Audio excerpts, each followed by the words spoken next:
Assalamualaikum warahmatullahi wabarakatuh. Innal hamdalillah nahmaduhu wa nasta'inuhu wa nastaghfiruh wa na'udzu billahi min shururi anfusina wa min sayyiati a'malina may yahdihillahu fala mudhillalah wa may yudlil fala hadiyalah. Asyhadu an la ilaha illallah wahdahu la syarikalah wa asyhadu anna sayyidana wa nabiyana Muhammadan abduhu wa rasuluh la nabiyya ba'dah. Allahumma sholli ala nuril anwar wasiril asrar wa tiryakil aghyar wa mittahi babil yasar sayyidina wa maulana Muhammadinil mukhtar wa alihi athhar wa ashabihil akhyar adada ni'amillahi wa ibdalih, amma ba'd. Teman-teman yang dirahmati oleh Allah Subhanahu wa taala, alhamdulillah malam hari ini kita dipertemukan kembali oleh Allah dengan pertemuan yang tidak ada yang kita tuju selain untuk mendapatkan ridhonya Allah Subhanahu wa taala. Dengan apa? Dengan cara kita terus menerus mengistiqomahkan diri kita dalam perjalanan spiritual. Dengan apa? Dengan cara taklim, yaitu dengan cara mengaji. Ya, jarak di antara kita tidak membuat keberkahan ini terputus. Ya, mudah-mudahan jarak ini justru menambah keberkahan di antara kita semua. Mungkin teman-teman ada yang jauh di sana, beda provinsi, beda waktu, ya beda jarak, ya jauh gitu jaraknya. Namun insya Allah tidak mengurangi ya rasa kedekatan kita, tidak mengurangi rasa keintiman di antara kita semua. Malam hari ini ada yang beda negara juga. Ada yang beda dimensi juga, udah di sini ada yang beda dimensi. Dan alhamdulillah malam hari ini saya ditemani oleh saudara kita. Salah satu admin juga di grup Ngaji Kehidupan, ya Mas Dwi dari Purwakarta. Beliau datang dengan istrinya, sengaja datang ke sini untuk ngaji langsung. Alhamdulillah, jadi teman-teman saya malam hari ini spesial ditemani oleh beliau. Mudah-mudahan cahaya yang masuk ke dalam kolbu kita semakin banyak. Malam hari ini sebenarnya temanya adalah tentang diskusi, ya setiap malam Jumat itu diskusi. Cuman kemarin kita ngebahas Al-Hikam. Yang ngebahas Al-Hikam, ada salah satu hal yang mungkin teman-teman ya, yang mungkin bagi teman-teman itu mengganjal. Tentang apa? Tentang bahwa hidup itu dipenuhi dengan kadarun. Kalau dalam bahasa hikam itu kadarun. Apa itu kadarun? Kekotoran. Yang mana kekotoran ini tidak bisa kita enyahkan dalam kehidupan kita, akan selalu ada dalam diri kita, teman-teman. Nah, kadang kita belajar tasawuf, belajar kesadaran, belajar spiritual dan lain sebagainya, ingin mengenyahkan, ingin melenyapkan kadarun itu dalam diri kita. Akhirnya kita terjebak pada ilusi, ya kita ingin ngaji Al-Hikam, tasawuf kesadaran, ingin melepaskan jeratan ketidakenakan dalam hidup kita. Padahal teman-teman, kesadaran itu datang ketika kita memahami bahwa hidup itu tidak akan pernah tidak ada masalah. Disitulah kebahagiaan muncul, gitu ya. Paradoksnya di sini, justru ketika kita memahami hidup itu adalah tentang kadarun, tentang kekotoran, tentang kekeruhan yang harus kita lalui. Lalu kita mendapatkan satu kesimpulan bahwa tidak ada satu fase pun dalam hidup kita yang tidak ada masalah. Justru saat itulah kita menemukan hakikat dari kehidupan. Ya. Justru dari situlah kita menemukan hakikat dari kehidupan dan akhirnya kita berbahagia selama-lamanya. Kita masuk surga duluan sebelum masuk surga di sana. Kita menciptakan surga di bumi sebelum kita masuk surga di sana. Dengan apa? Dengan memahami akan hal itu. Nah, nanti kita buka kitab Al-Hikamnya. Oke teman-teman, siap ya.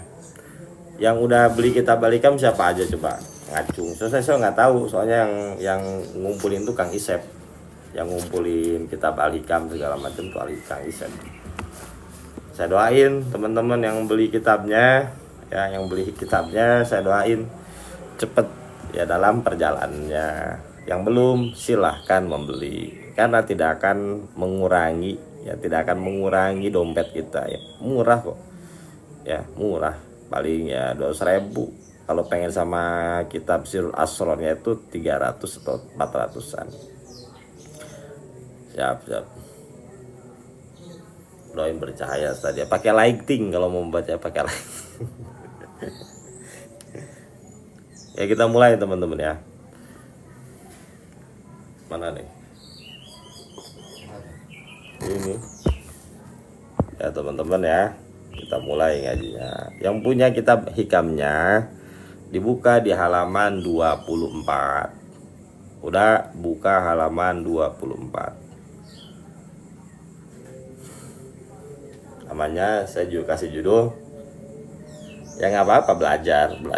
Nanti sakelin aja ya, sakelin. Nanti insya Allah kalau hikamnya udah agak rada beres gitu ya, kita ngaji nggak diserang nanti dengan ngaji nahu sorob. Kita ngaji nanti nahu sorob, biar apa teman-teman bisa sedikit banyaknya ngebuka kitab kuning.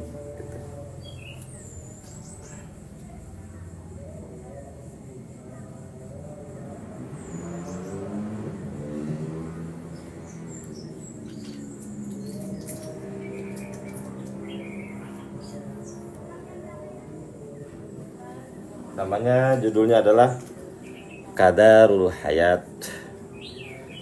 Ustadz beli di mana kitabnya? Di Kang Isep. Udah masuk grup.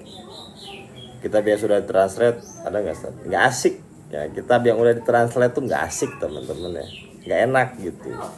Udah ikutin saya aja. Jangan nawar, ikutin saya aja, ntar juga paham teman-teman ya, ya. Judulnya adalah Qadarul Hayat. Kadar itu artinya adalah kekeruhan, hayati kehidupan. Jadi keruhnya kehidupan. Saya ilustrasikan dulu teman-teman ya, sebelum masuk ke kitab Al-Hikamnya. Oke. Yang pernah kita kemarin bahas, yang kemarin ngaji masih ingat ya, pasti masih ingat. Yang belum ngaji saya ingatkan. Jadi ketika kita mulai berjalan menuju Allah, oke, seorang salik nih, orang yang sedang berjalan menuju Allah, setelah ditimpa berbagai macam musibah, ini dia tuh dihantui oleh berbagai macam musibah di sini, berbagai macam prahara dalam kehidupannya. Akhirnya dia ditarik menuju kesadaran. Lalu dimulailah dengan taubat. Ini sebagai step pertama nih. Ya, taubat. Dia berjalan ke sini. Ini namanya al-intibah.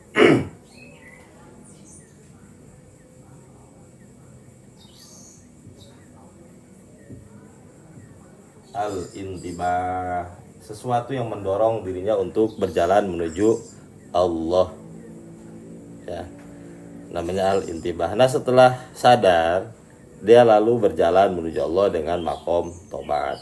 Nah di makom tobat ini dia mulai membersihkan dirinya teman-teman dari berbagai macam maksiat, dosa yang ada di masa lalunya. Oke. Nah setelah dia bertobat, motif orang tobat itu macam-macam, seperti yang saya sudah jelaskan. Ada yang sebenarnya dia bertobat kepada Allah itu bukan murni karena Allah. Kenapa? Karena bandanya sudah habis ini, pengen maksiat lagi sudah nggak ada.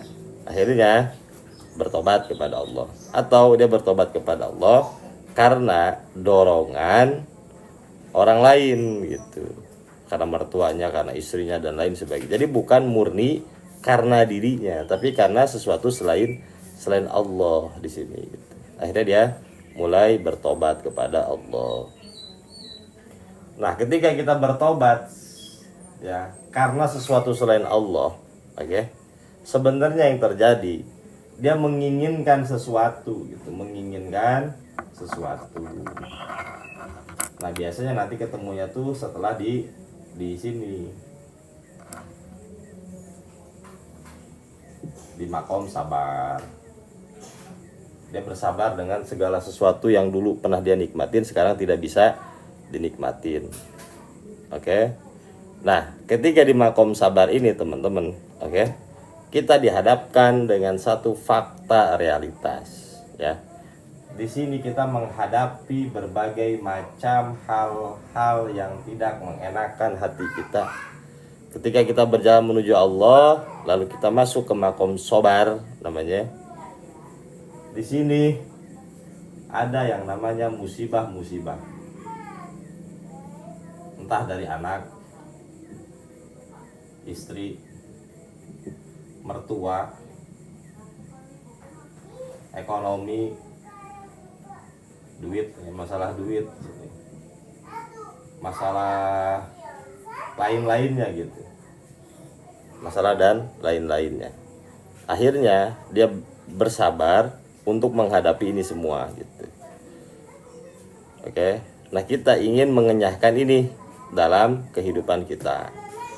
Lalu dia berharap suatu saat nanti ya, ketika dia tercerahkan, ini semua hilang.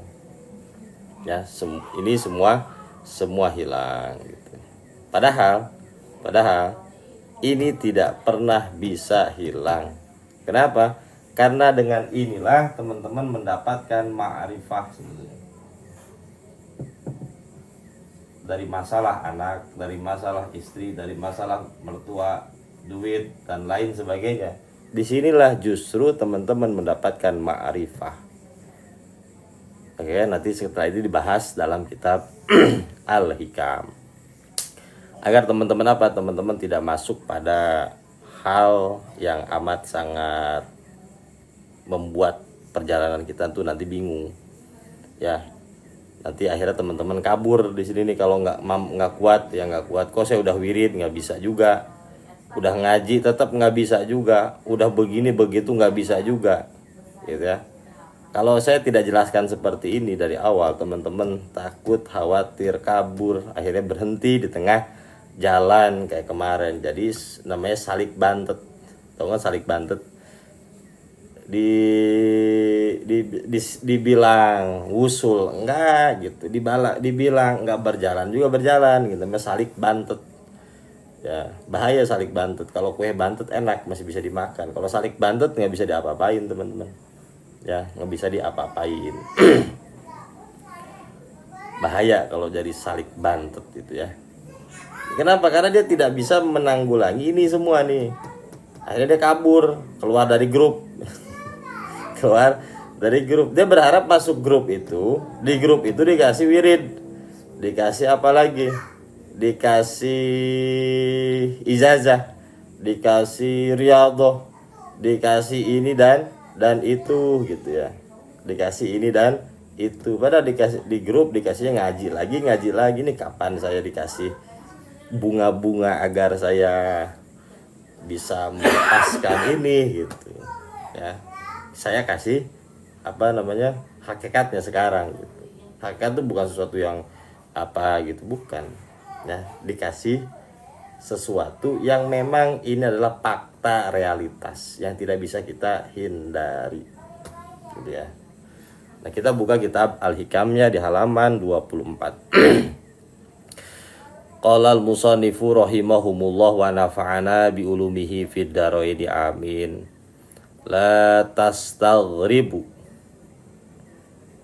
uqul akdari madum ta fi hadhihi dari fa innaha ma abrazat ila ma huwa mustahiqun wasfiha wa wajibu na'atiha.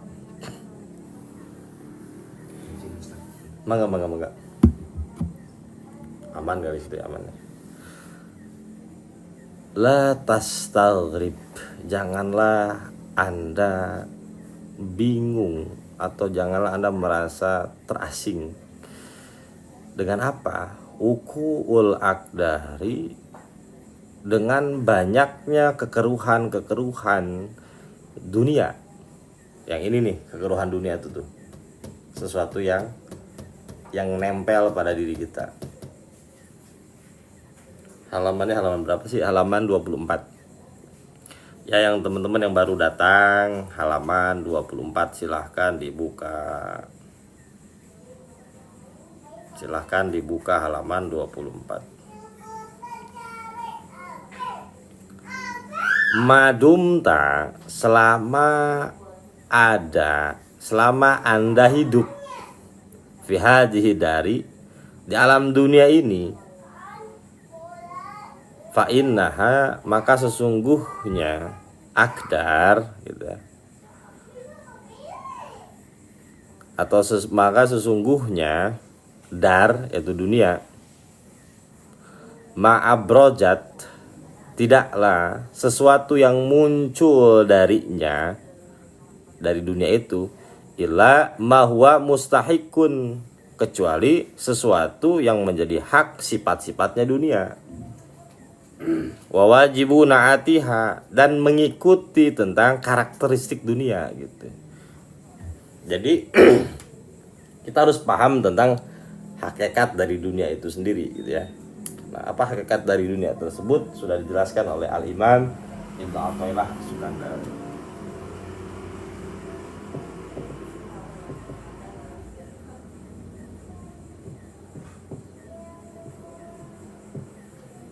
Dunia itu adalah kadarun. Dunia hakikatnya adalah kadarun. Ketika kita hidup di alam dunia ini, ya di alam materi ini, oke, maka sesuatu yang muncul dari sini, ya, ini pasti mempunyai karakteristik kadarun. Oke, kalau nggak percaya kita bahas lebih dalam. Teman-teman, ya dulu pas kita mau sekolah, pas kita masih sekolah nih ya, kita pengennya apa? Cepet-cepet kerja. Oke. Setelah kita kerja, berhadapan dengan bos yang ngeselin, teman-teman yang julid, bangun pagi, pulang malam, dan gitu terus dan begitu terus. Oke, ini buat laki-laki dulu ya. Setelah kita merasakan kerja itu benar-benar menyiksa diri kita, akhirnya kita ingin ke sekolah kembali.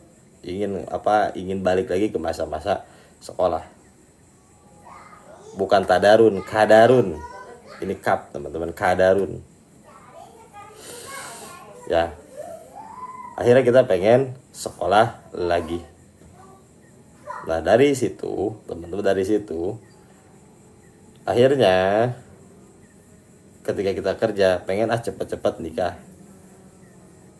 Ketika kita nikah, teman-teman, karena kita dihasut oleh teman-teman kita nih, teman-teman udah pada nikah, kita belum sendirian, ya, kita diojok-ojokin, wah gila, kenapa belum nikah segala macem, kenapa kamu belum nikah segala macem, panas lah diri kita tuh, panas. Akhirnya kita nikah, yang kita anggap nikah itu dapat menyelesaikan masalah. Ternyata setelah nikah, permasalahan baru dimulai. Permasalahan baru dimulai. Berbeda paham lah dengan istri, dengan mertua, dan lain sebagainya. Oke. Pokoknya punya anak enak nih. Punya anak enak. Oke. Punya anak kita. Masih kecil-kecil, lucu-lucu teman-teman. Masih kecil, lucu-lucu. Ketika dia sudah SD, oke, ya sudah SD. Nah, itu mulai ya. Prahara itu dimulai kembali. Oke. Nah, setelah di SD, kayaknya kalau dia gede itu enak, ya bisa pada kerja. Dapat duit kita dari anak-anak kita. Jadi investasi lah seperti itu. Ternyata teman-teman, ya setelah dia besar, Oke. Lalu dia menikah kembali dengan perempuan lain. Akhirnya dia misah dengan kita kembali berdua. Akhirnya kita mengenang masa-masa keindahan dengan anak-anak kita ketika kita masih kecil. Coba aja ya, kita dulu punya anak banyak. Coba aja anak-anak kita masih kecil, kayaknya rame, enak. Itu hidup tuh begitu terus, teman. Ya, hidup itu begitu terus. Jadi tidak ada satu fase pun dalam diri kita yang tidak ada masalahnya. Nah, kenapa kita berpikiran kalau kita ikut tarekat kayak ikut tasawuf kayak ikut guru ini, ikut mursyid ini, kita bakal terbebaskan dari segala penderitaan ini. Kenapa? Jawabannya cuma satu, teman-teman. Karena kita kebanyakan nonton film. Film apa? Film di Indosiar ataupun film-film cemen, kartun. Setelah peperangan, perahara ini dan itu, kan selalu diakhiri dengan akhirnya mereka hidup bahagia untuk selama-lamanya. Nah, itu tersimpan dalam benak kita. Ada satu fase di mana kita mengharapkan ada fase itu, hidup tanpa ada masalah apapun. Padahal jelas, teman-teman ya. Padahal jelas ini tidak mungkin tidak ada dalam hidup kita. Ya. Padahal ini tidak pernah ada dalam hidup kita. Hidup tanpa ada masalah ini selalu akan ada masalah. Nah, justru ketika kita melihat lebih dalam lagi bahwa hidup itu tidak pernah sepi dari masalah, disitulah kita menemukan kebahagiaan. Kenapa? Karena ketika kita mendapatkan kebahagiaan, kita melihat, oh ya ini emang hidup. Yang pernah saya kasih ke Abah Tito waktu itu, kalau kita ke puncak, ke gunung, kalau kita fokus pada tai kebo-nya, teman-teman, ya gunung itu gak bakal indah. Kita tidak lagi melihat keindahan di gunung itu. Ketika kita melihat tai kebo itu satu paket dengan gunung, dan disitulah keindahan itu. Justru ketika kita hidup di sini itu adalah bagian dari kehidupan. Oke? Disitulah kita akan mendapatkan kebahagiaan. Jadi teman-teman yang saat ini sedang berada dalam posisi ini, ya hanya teman-teman dan Allah yang tahu tentang masalah keuangan, tentang masalah itu, ini dan lain sebagainya. Ya, hadapi itu semua dengan kacamata realitas bahwa itu adalah satu paket dalam kehidupan kita yang tidak mungkin bisa terpisahkan. Kenapa? Kata Al-Imam Ibnu Athaillah As-Sukandari, la tastaghrib, janganlah Anda merasa asing, pukul akdari, tentang banyaknya akdar dalam kehidupan Anda. Madum tapi haji dar, selama Anda hidup di alam dunia ini, fa innaha, maka sesungguhnya dunia itu ma'abroja, tidaklah melahirkan sesuatu kecuali produk turunannya akan selalu mempunyai sifat yang mengikuti tentang akdar itu tadi.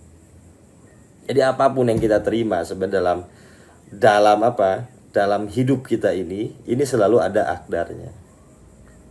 Kita pengen motor, teman-teman, ngeredit, datang motor pertama kali itu seneng banget, dicucinya juga seminggu sekali. Begitu cicilan pertama pusing pala kita, dan gitu seterusnya. Itulah hidup, satu paket sebetulnya. Kita mencintai istri kita harus satu paket. Dengan apa? Dengan kekurangannya.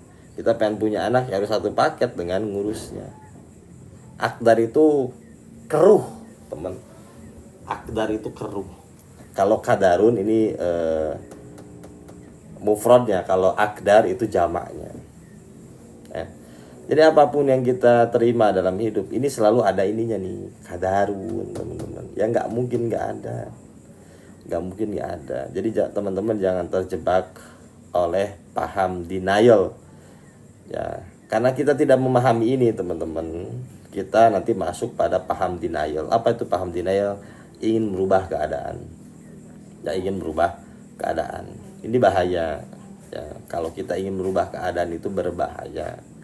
Kenapa? Nanti kita termasuk, kalau kata Imam Ibnu Athaillah As-Sukandari, termasuk orang-orang yang bodoh. Kenapa? Karena ingin mengubah sesuatu yang sudah Allah berikan dalam hidup kita. Ya, terima aja dulu teman-teman, keterima. Seperti halnya emas, ya. Seperti halnya emas, teman-teman. Dia berada dalam lumpur yang harus dibersihkan gitu. Nah, hidup tuh begitu. Teman-teman memiliki kadarun masing-masing dalam hidup ini. Tinggal kita oyak aja. Dengan apa? Dengan ilmu oyaknya itu. Nanti kita dapat emasnya di situ. Tinggal kita ambilin satu persatu. Nah, itu yang dinamakan dengan apa? Dinamakan dengan ma'rifah itu tersimpan di kadarun kita. Di segala bentuk kehidupan kita ada kadarunnya, teman-teman. Ya, jangan nggak pengen gitu. Itu pasti satu paket gitu ya. Itu pelajaran kita pada malam hari ini dengan menggunakan kitab Al-Hikam. Karena saya takut, teman-teman ya, saya takut begini. Teman-teman berjalan dalam tasawuf kayak, dalam thariqah kayak, apapun itu bentuknya, teman-teman ya. Dia berpikirnya seperti itu, bahwa dengan saya masuk dalam tarekat, saya baiat, saya ngaji untuk melepaskan kadarun, ini mustahil, teman-teman. Ya, mustahil. Sejago-jagonya guru mursyid sekalipun tidak bisa melepaskan ini. Kenapa? Karena ini memang satu paket, dunia itu begini. Ya, satu paket. Kecuali teman-teman di surga. Ya nggak bisa gitu, nggak bisa teman-teman. Ya nggak bisa. Atau teman-teman ngaji ke Bromo, berharap nanti habis ngaji ke Bromo tuh hidup saya bahagia. Nggak bisa, saya nggak bakal ngejanjiin apa-apa, teman-teman ya. Pokoknya barang siapa yang ikut saya ke Bromo akan bahagia hidupnya, tidak ada masalah. Nggak bisa. Ya, saya nggak pernah janjiin apa-apa, teman-teman. Teman-teman mau ngaji syukur, nggak juga nggak apa-apa. Karena memang tidak ada yang dijanjiin di majelis ini. Nggak ada, saya nggak pernah ngejanjiin apa-apa. Dan jangan berpikir teman-teman saya nggak punya masalah. Nggak seperti itu. Ya, nggak seperti itu. Justru teman-teman, semakin tinggi nilai ma'rifah kita, semakin besar cobaan kita. Cobaan besar. Ya, sebesar-besarnya cobaan, kalau ma'rifah kita tinggi, ini akan kecil. Itu masalahnya, teman-teman. Jadi kenapa sih masalah ini gede? Ya. Kenapa masalah ini gede? Anak gede, istri gede, duit gede, mertua gede, dan lain-lain, semua itu gede di hadapan kita karena ma'rifah kita itu kecil. Kalau ma'rifah kita gede, ya semuanya kecil. Ya. Semuanya kecil, makhluk kecil, ini kecil. Kenapa? Karena sudah di sini gitu. Tuh benar kata Kiai Deden, tuh ketua MUI kita tuh. Tujuan ngaji buat kenal diri, bukan buat terhindar dari masalah. Tapi teman-teman, tapi ya ada tapinya. Ketika kita punya ilmu, masalah itu jadi gampang. Itu aja. Kenapa? Karena kita sudah punya ilmunya gitu ya. Karena kita sudah punya ilmunya untuk ibaratnya untuk apa? Untuk berdansa dengan masalah gitu. Jadi kalau ada masalah datang, dansa aja gitu. Berdansa aja, teman-teman ya. Dansa aja, tapi yakini gitu. Ya, yakini ketika masalah ini terlewati, ada lagi masalah yang lebih besar gitu. Ada lagi yang lebih besar. Kenapa? Karena ketika kita menghadapi satu masa dan kita mampu melewatinya, kita sudah dapat ma'rifah ya. Sudah dapat ma'rifah di sini. Ini modal teman-teman nih. Ya, setelah kita dapat di sini, ini untuk apa sih? Untuk menghadapi masalah yang lebih besar gitu. Jadi yakini hidup itu selalu seperti itu. Fa idza faragta fansab. Apabila beres satu masalah, segeralah berlari Anda menuju masalah yang lainnya. Saat ini teman-teman, ketika mendapatkan masalah, udah nikmatin itu. Kenapa? Karena di depan kita ada masalah yang lebih besar yang sedang menunggu kita. Sudah ya, come on gitu, sudah gitu. Ya udah, nikmatin masalah ini. Nanti kita menghadapi masalah yang lebih besar. Ya. Kenapa capek? Karena kita nggak ngerti pola ini gitu. Ya. Karena kita nggak ngerti pola ini. Ya, kalau sudah ngerti ya udah biasa aja, teman-teman, biasa aja. Dapat masalah ini biasa gitu. Gitu ya, teman-teman ya. Udah ketemu belum di kitab Al-Hikamnya? Di list ya? Iya di list. Ya kita belajar tasawuf, belajar hikam misalnya untuk apa? Untuk mengenal hakikat dunia, mengenal tentang hakikat dunia itu seperti apa. Nah ini saya kasih tahu nih, dunia sama dengan kadarun itu apa? Kekeruhan, keruh gitu. Jadi sesuatu yang lahir dari dunia apapun itu ada keruhnya teman-teman ya. Seperti halnya mawar, kita harus mencintai satu paket. Agar mendapatkan keseluruhan dari mawar itu, kita harus siap-siap dengan durinya. Kita pengen mawar tapi nggak ada duri, ya bukan mawar namanya, itu mawar-mawaran, namanya mawar-mawaran. Kalau kita ingin memetik mawar karena kita suka dengan mawar, kita harus siap dengan durinya.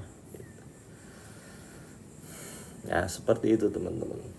Agar apa? Nanti kita tidak mudah kecewa dengan orang, tidak mudah kecewa dengan istri, tidak mudah kecewa dengan orang-orang baru yang hadir dalam hidup kita gitu.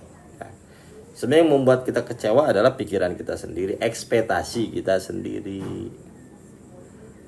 Sebenarnya orang lain gak ada yang salah, ekspektasi kita lah yang salah. Maka kata saya jangan pernah husnudzon, ya, jangan pernah husnudzon. Kenapa husnudzon kita itu keluar bukan ke dalam? Coba teman-teman ya, misalnya Mas Dewi datang dari Purwakarta, ya, terus dia berhusnudzon, lapar di jalan, ya lapar di jalan misalnya, lapar di jalan teman-teman. Kata istrinya nih, ya makan dulu, enggak di rumah Ustadz pasti dikasih makan, pasti dikasih makan. Husnudzon nih, bagus ya, bagus kan? Begitu nyampe sini dikasih pisang goreng doang, dikasih kopi. Sakit gak? Sakit teman-teman. Yang sebenarnya yang membuat sakit tuh siapa? Husnudzon kita, namanya ekspektasi. Nah kita salah. Ekspektasi yang harusnya kita simpan ke dalam, kita pancarkan keluar gitu. Salah. Harusnya impetaksi bukan ekspektasi gitu.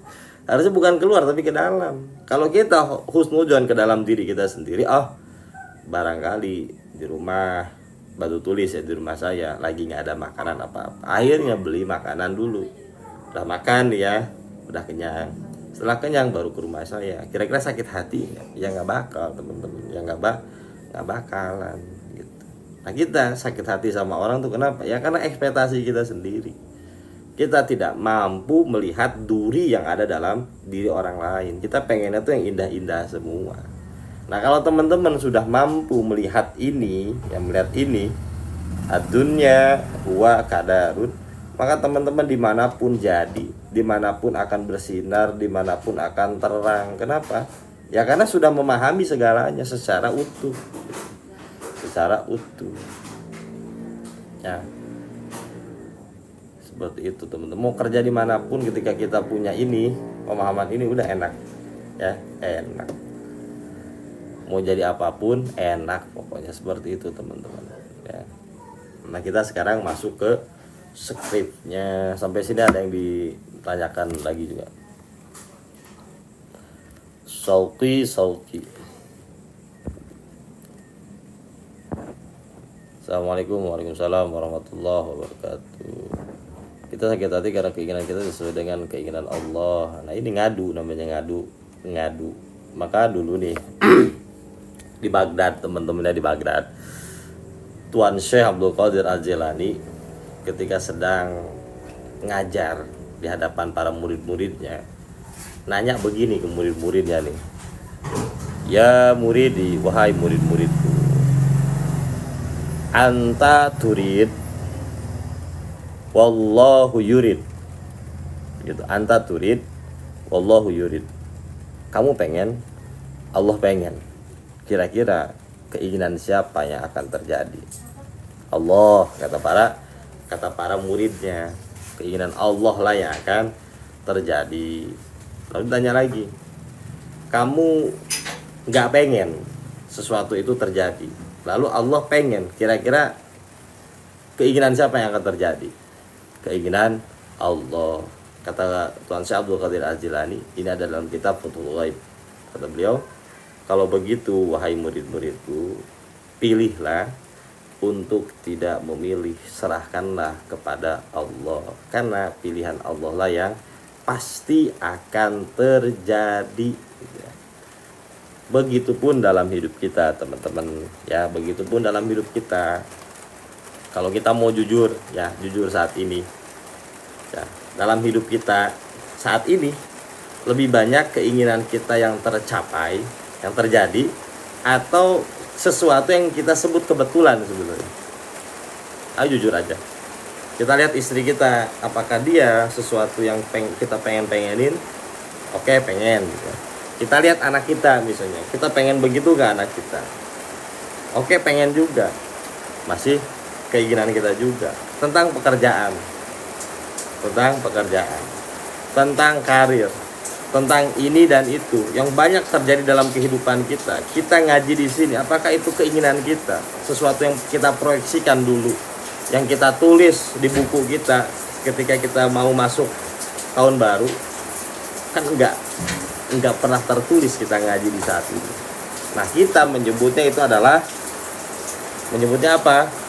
Kebetulan, padahal itu adalah pilihan dari Allah Subhanahu wa ta'ala. Pilihan dari Allah.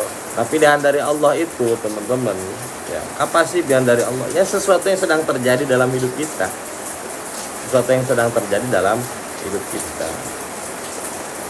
Tentang ini dan itu, tentang sakit, tentang musibah dan lain sebagainya, itu adalah pilihan dari Allah Subhanahu wa ta'ala.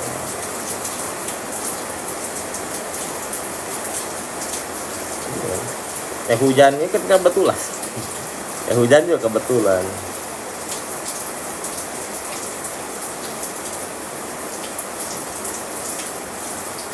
Oh, berisik Ustaz, hujan, bukan berisik hujan.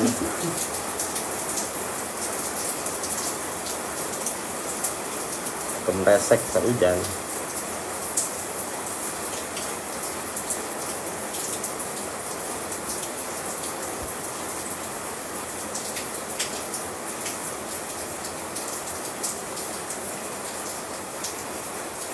Bukan makoba, itu ada di kitab Futhul Ghaib.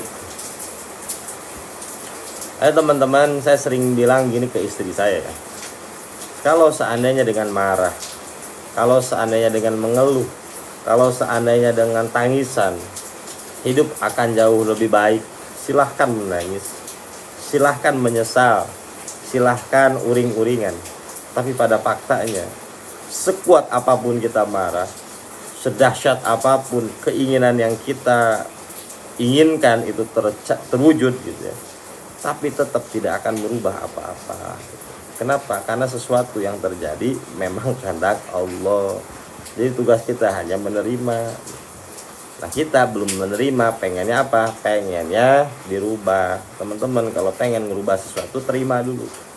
Ya, terima dulu. Teman-teman dapat musibah, terima dulu. Terima gitu. Teman-teman yang pengen merubah sesuatu, ya terima dulu aja gitu.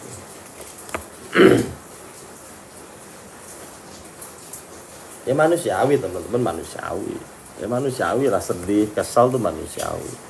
Dan baik lagi ketika kita marah, kesal dan lain sebagainya, apakah itu merubah keadaan? Kan enggak. Pada akhirnya apa? Menerima. Pada akhirnya kita menerima, hanya bisa menerima. Kalau kata dokter, Bapak, kami sudah berikhtiar sebaik mungkin, tapi Tuhan punya kehendak lain, kan gitu. Ya, dokter bilang kayak gitu. Masa yang lebih ngerti hakikat dokter gitu. Ya kan?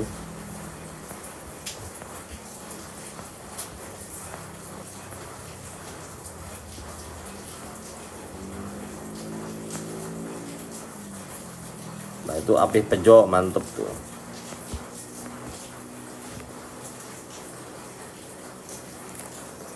Teman-teman masuk ke syarahnya sekarang ya.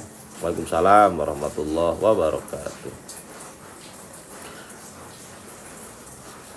Setelah ini kita ngobrol-ngobrol aja, tanya jawab ya. Tapi yang sesuai dengan konteks, teman-teman. Ya tugas kita kan menerima, teman-teman. Tugas kita menerima. Kalau kita nerima tapi keluarga nerima gimana? Ya nggak gimana tuh, nggak gimana. Itu ketakutan kita aja, ya ketakutan. Jadi gini nih, kita bertanya gini ya, kalau misalnya semua ya dikendalikan oleh Allah, berarti di mana ikhtiarnya manusia gitu? Di mana ikhtiarnya? Jadi tetap kita berikhtiar teman-teman secara zahir, ya secara zahir kita berikhtiar. Ini pemahaman pertama ya. Saya nggak mau ngasih yang lebih nih dari sini, nggak mau. Teman-teman tetap berikhtiar, bekerjalah ya, ke dokter kalau sakit dan lain sebagainya ya. Mau baca ini baca itu silahkan teman-teman ya.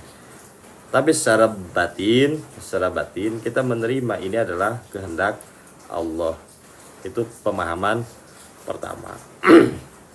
Oke. Ya udah teman-teman lakuin itu. Nanti kalau ada makna-makna berikutnya nanti saya akan kasih lagi. Biar teman-teman gak terlalu kaget ya.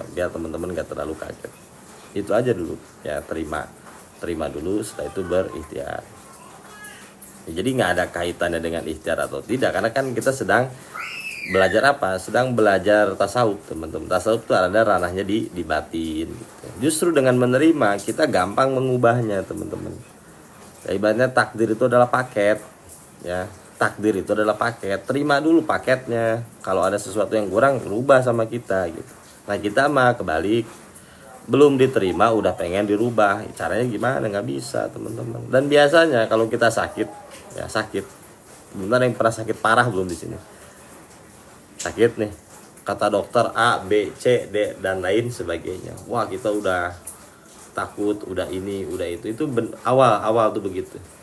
Tapi anehnya setelah kita acceptance, menerima, ada penyembuhan dari dalam. Jadi sebenarnya teman-teman ya, yang bisa mengobati kita adalah kita sendiri. Dengan cara apa? Dengan acceptance, menerima dulu. Karena ketika kita menerima, kita sedang selaras dengan semesta ibaratnya. Kita sedang menyelaraskan dengan semesta gitu. Teman-teman cek di Quran bahwa alam semesta ini bergerak dalam kondisi apa? Dalam kondisi tafwid kepada Allah. Jadi ketika kita tafwid, kita masuk pada aliran semesta ini. Kita sedang selaras. Kenapa kita ketika tidak menerima, kita tuh nabrak sana nabrak sini gitu ya. Kenapa? Karena kita sedang berbenturan dengan hukum semesta, ibarat seperti itu. Ibaratnya kalau sedang tawaf teman-teman ya, kan muternya itu melawan arah jarum jam. Nah kita malah sebaliknya pengen anti mainstream ya berbenturan dengan jamaah lain teman-teman. Jadi keroyok itu dihajar aja kayak gitu. Kenapa kita dalam hidup kok rasanya tuh kayak dikeroyok terus gitu ya? Kayak kayak mendapatkan bombardir terus ya teman-teman. Pastikan sadari teman-teman sedang melawan arus semesta. Akhirnya digebugin oleh keadaan. Makanya terima dulu, ikutin arus semesta. Nanti akan dibawa pada satu destinasi lain gitu. Kenapa saya ngomong gini? Pengalaman teman-teman, pengalaman. Apakah saya bermimpi seperti ini juga? Enggak teman-teman. Ya saya ikutin aja alur. Teman-teman, ya saya mau nanya nih ya. Teman-teman, hidup itu siapa yang ngatur? Ya. Teman-teman, saya mau nanya. Ya, yang ngatur hidup ini siapa? Allah. Allah mempunyai nama ya, nama. Kan Allah tuh mempunyai 3 kaukus nama. Ya, saya perkenalkan nama Allah Rabb ya.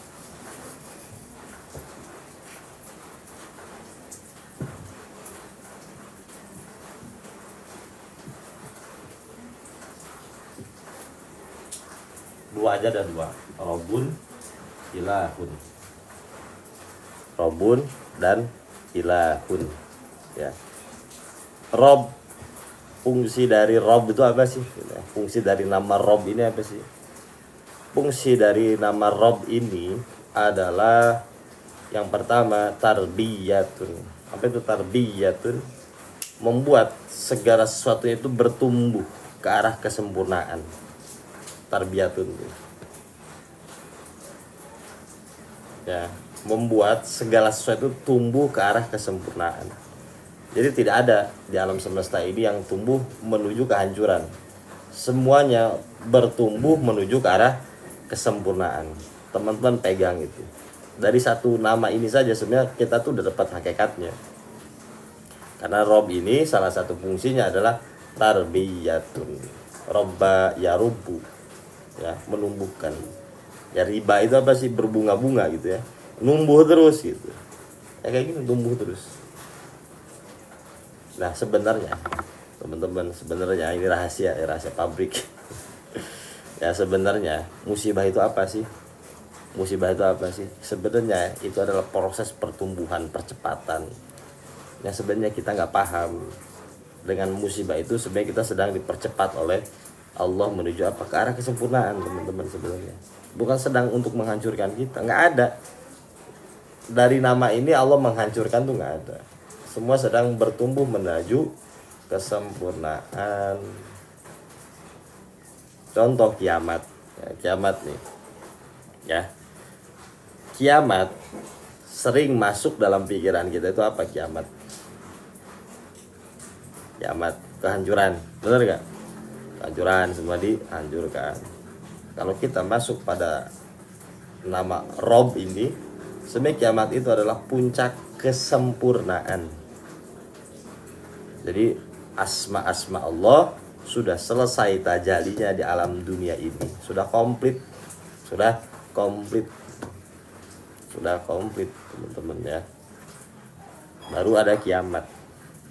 Jadi berarti udah beres filmnya. Ya udah beres gitu. Nanti dapat tajali lagi kita di akhirat. Gitu terus. Jadi hidup itu menuju ke arah kesempurnaan terus seperti itu. Tidak ada sesuatu yang menghancurkan, tidak ada sesuatu yang membinasakan, tuh nggak ada. Mau menuju kesempurnaan semua. Musibah itu tadi sebenarnya berasal dari Rob ini. Nah kita memandangnya dengan kacamata kita, oke? Akhirnya adalah dualitas di situ. Ada musibah, ada nikmat. Padahal semuanya satu, yaitu tadi tarbiyatun menuju arah kesempurnaan. Kayak teman-teman ngaji kehidupan, sebenarnya kan dalam proses tarbiyah, namanya tarbiyah, pendidikan. Namanya ketika kita dalam pendidikan, oke? Bagi seorang murid kan nggak enak disuruh ini, beli kitab, beli ini, kan nggak enak tuh. Tapi itulah proses pertumbuhan, teman-teman. Ketika orang mau masuk polisi, ya kan harus siap-siap dengan ketidakenakannya. Kenapa? Karena di situ ada pertumbuhan. Dia harus meninggalkan sesuatu yang dirasakan di rumahnya tuh enak, main handphone, santai, ya kan? Nongkrong itu harus ditinggalkan semua. Padahal itu adalah proses apa? Proses pertumbuhan. Gitu. Ya, proses pertumbuhan. Ya kalau nggak mau jadi polisi ya udah jangan masuk. Ya ini akpol gitu kan. Ya udah santai aja di rumah. Tapi kan kita nggak ada pertumbuhan gitu, nggak ada menjadi sesuatu. Gitu. Begitupun ya kita gitu. Begitupun kita sebenarnya teman-teman seperti itu. Ya pegang dua nama ini. Ini mah nanti ya. Nama ini aja dulu. Dari satu makna nih, tarbiyatun. Menumbuhkan dengan cara apa? Diberikan pendidikan. Jadi segala sesuatu yang ada di alam semesta ini sebenarnya sedang dididik oleh Allah untuk apa? Menuju ke arah kesempurnaan. Ya mudah-mudahan teman-teman bisa memahaminya.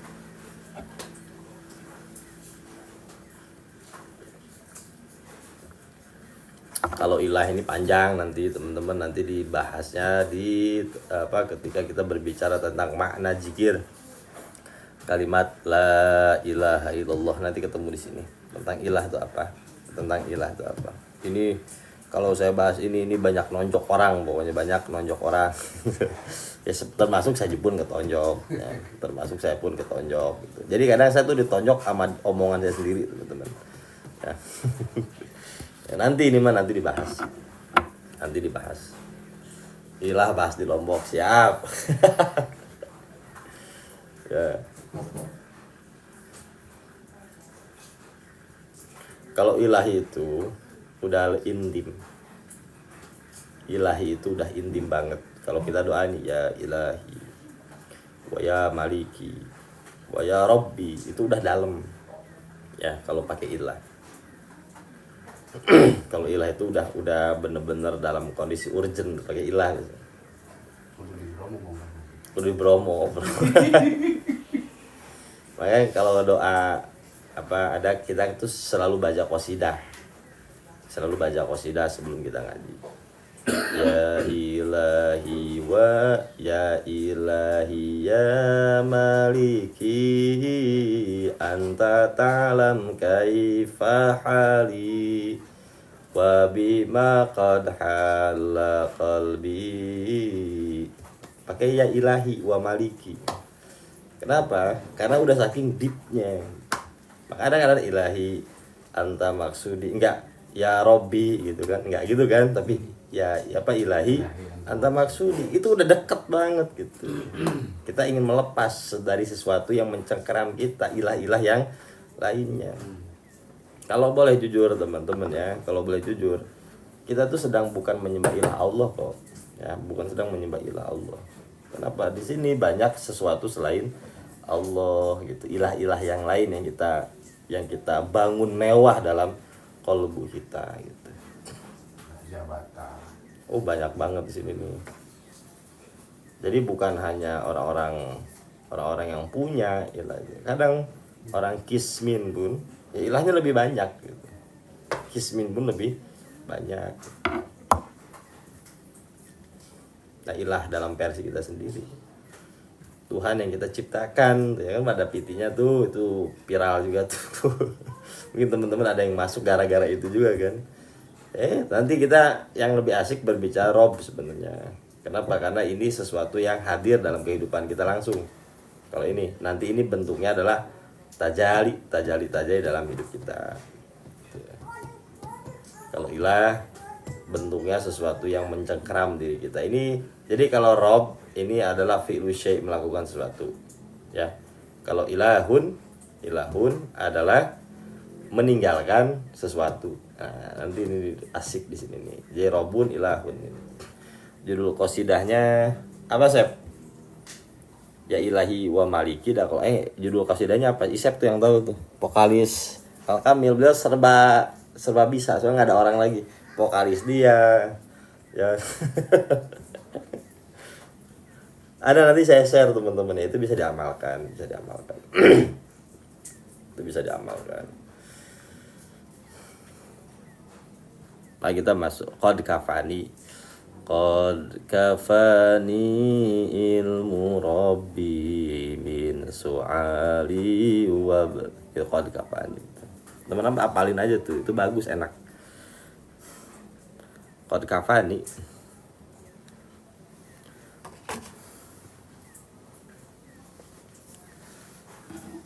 Ya, kita masuk ke skripnya sekarang teman-teman ya. Qala al-musannifu rahimahumullah wa nafa'ana bi ulumihi fid dharaini amin.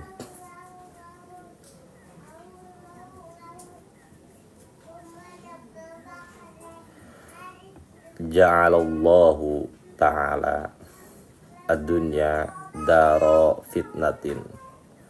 Allah Subhanahu wa taala menjadikan dunia sebagai daro fitnatin, tempat gejolak. Jadi fitnah di sini artinya gejolak. Wabtilain juga tempat ibtila, cobaan. Jadi memang karakteristik dunia itu cuma dua, teman-teman ya. Fitnatin, wabtilain sebagai bentuk ibtila, dan kita tidak akan pernah lepas di dalamnya.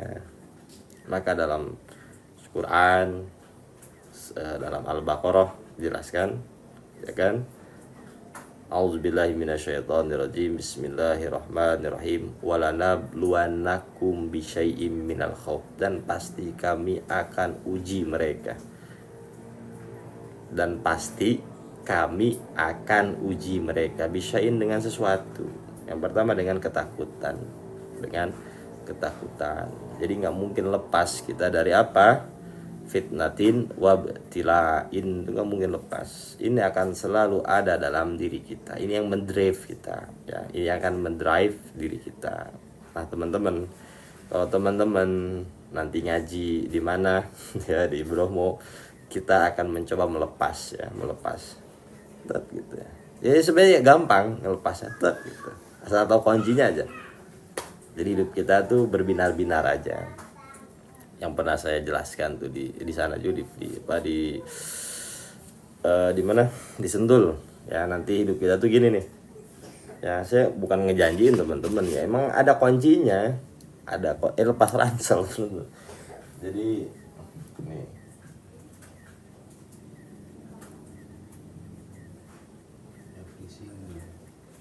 Every single moment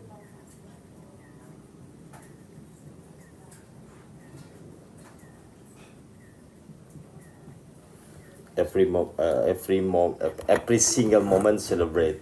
Jadi nanti gini tuh, every single moment celebrate. Di setiap keadaan, momentum apapun, celebrate adalah perayaan. Jadi bagi kita tuh lebaran tuh bukan satu sawal, tapi bagi kita tuh saat lebaran itu adalah setiap hari, setiap waktu adalah every single moment celebrate. Ya, setiap hari itu adalah tentang kebahagiaan. Itu bahasa Batak, bahasa Bugis. Jadi setiap hari itu adalah momentum kebahagiaan. Nah, ketika apa? Ketika lepas ransel. Every holiday guys. Ya gitu ya. Masih ingat kan yang apa di ngaji di Sentul tuh ya? Masih ingat ya?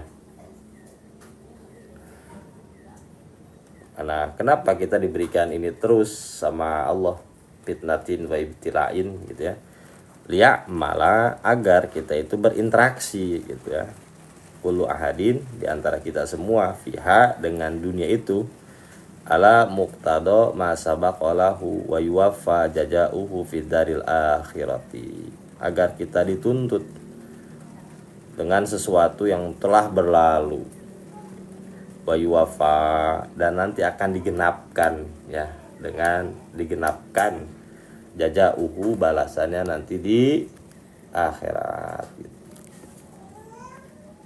Kalau dengan bahasa kitab Al-Hikam itu seperti itu.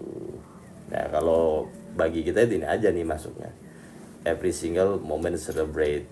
Jadi kata Tuan Syekh Abdul Qadir Az-Jilani gini, beliau pernah bilang, tidak akan masuk surga orang yang tidak merasakan surga di dunia gitu ya, gitu tuh. Tidak bakal masuk surga orang yang tidak merasakan surga di dunia. Apa? Ya ini, every single moment celebrate. Kan di surga juga begini, setiap hari ada kejutan, setiap hari adalah hiburan gitu. Nah, kalau kita tidak pernah merasakan momentum ini, kita nggak bakal ketemu momentum itu di sana gitu. Jadi menghadirkan surga di bumi gitu. Ya ketika kita berada di sini emang nggak ada masalah ya, ada teman-teman, masalah tetap ada. Cuman bagi kita ya sudah biasa gitu. Memang sudah ya begini ya gimana lagi gitu. Begini ya gimana lagi, dunia itu emangnya darul ibtila, tempat ujian gitu.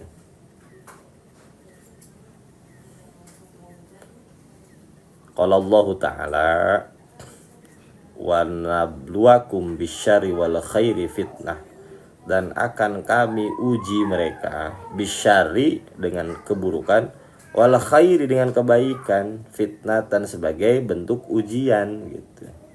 Nah, kita masuk pada kata ini dulu nih, wa nabluwakum. Jadi nabluwakum di situ awal katanya adalah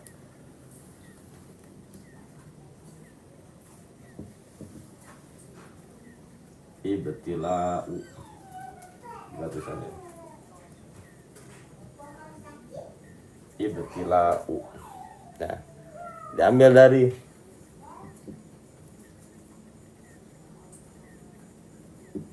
al-balwa. Tulisannya gimana ya? Saya lupa lagi. Al-balwa. Nah, dua makna ini seakar kata dengan al-kashfu. Jadi kebaikan, keburukan yang hadir di alam dunia ini sebenarnya ada tentang apa? Tentang al-kashfu, tentang menyingkap. Ya, tentang menyingkap. Jadi baik menyingkap sesuatu, buruk menyingkap sesuatu.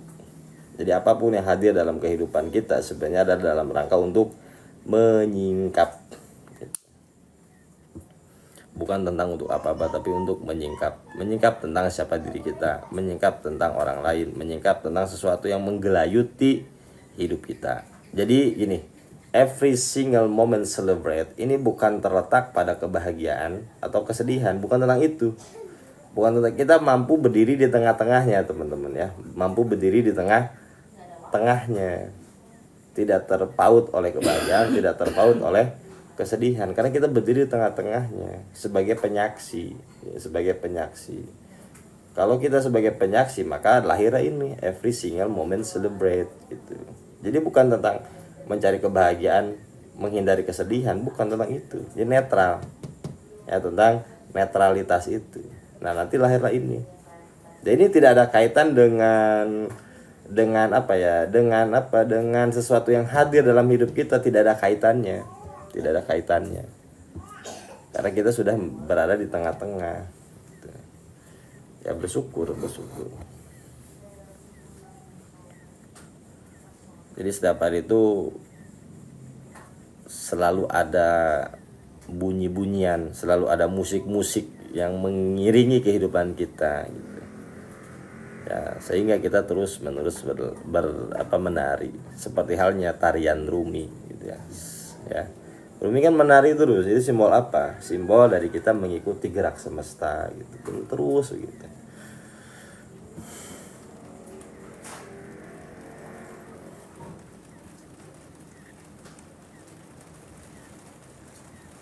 Nah, sampai sini teman-teman, ada yang mau bertanya dulu, monggo silahkan. Nah, kita tutup, kita bikamnya, setelah ini kita ngobrol ya, biar saya bisa ngerokok gitu ya. Kita ngobrol aja teman-teman, ngobrol. Ada yang mau tanya dulu, monggo silahkan. Siap dulu, nggak? Ada ini udah ada kopinya. Udah ada. Boleh ngerokok teman-teman. Karena kan emang bukan ngaji sebenarnya, kalau itu untuk ini aja, untuk apa? Untuk bahan teman-teman ya, untuk renungan. Saya teman-teman gini ya, saya bukan ada maksud tendensi apapun. Ketika teman-teman merasakan ini dan itu ya, saya tuh kayak mikirin nih, kayaknya banyak yang lagi di sini nih ngebahas ini gitu. Wallahu alam kenapa, saya juga bingung. Ini lagi ada banyak masalah nih, jadi kepikiran tuh, akhirnya ngebahas itu teman-teman. Wallahu alam. Baik nyandung gue pacaran atulah nanya ke aku lah, gue lagi nyandung ya, jangan bertanya ke sesama pasien ya, tanyalah yang sudah profesional ya, tanya yang udah profesional. Abah Tito tuh, tanya ke Abah Tito tuh.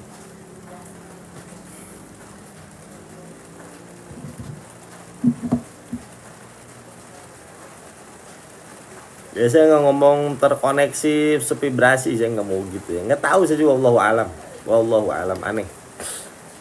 Tadinya saya pengen ngobrol-ngobrol aja, cuman dia pengen bahas ini gitu.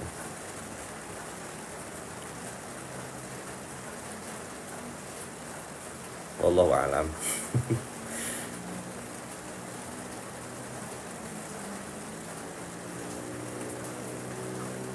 Barisan. Iya, sebenarnya cobaan itu adalah karena kita terlalu terikat dengannya, akhirnya dinetralkan oleh Allah. Melepas kemelekatan gimana, Ustaz? Ya sudah gini teman-teman, nanti kita belajar tentang P2 ya, tentang pikiran dan perasaan. Nanti kita belajar nih tentang pikiran dan perasaan. Ya, sebenarnya melekat itu ada dalam konsep pikiran dan perasaan kita aja sebenarnya teman-teman, nggak lebih. Ya, kita mau muter-muter ke psikolog itu pasti dianeh-anehin karena begini, padahal intinya gampang ya, itu cuman ada dalam pikiran dan perasaan kita doang. Kalau kita menyadari itu adalah pikiran dan perasaan kita doang, itu hilang sendirinya, hilang dengan sendirinya. P2 yang saya tulis. Nah nantilah kalau ngaji di Bromo tuh saya kasih, karena memang panjang pembahasannya, ya, karena memang panjang pembahasannya. Kenapa saya nggak mau? Ya karena memang panjang pembahasannya. Kalau dijelasin di sini ya teman-teman lama, handphonenya meledak karena lama. Gitu. Tanya aja ngaji di Sentul tuh lama nggak, ngajinya lama. Gitu. Karena ngebahas satu persatu diurut, ya ibaratnya dibedah satu persatu.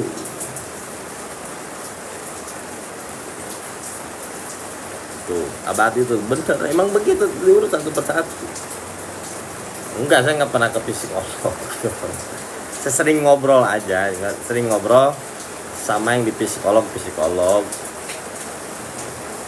Waalaikumsalam warahmatullahi wabarakatuh. Kebun Raya terlalu dekat dah, terlalu dekat. Ya ikutlah, kalau ada uang, ada kesempatan ikut aja, nggak bakal rugi teman-teman, nggak bakal rugi.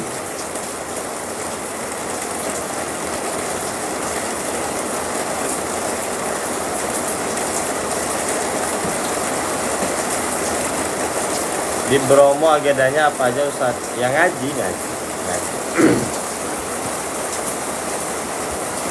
Aku 3 ya kayak gitu.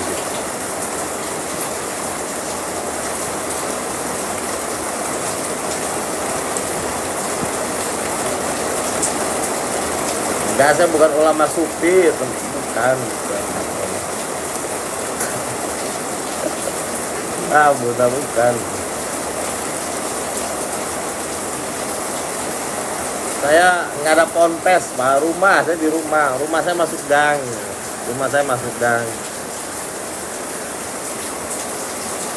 Ya nikmatin aja teman-teman, hujan nikmatin gitu. Kalau di Bromo nggak ada labnya, langsung kita ngaji, nggak boleh direkam, bahkan ya nggak boleh direkam. Boleh direkam tapi nggak boleh disebarin.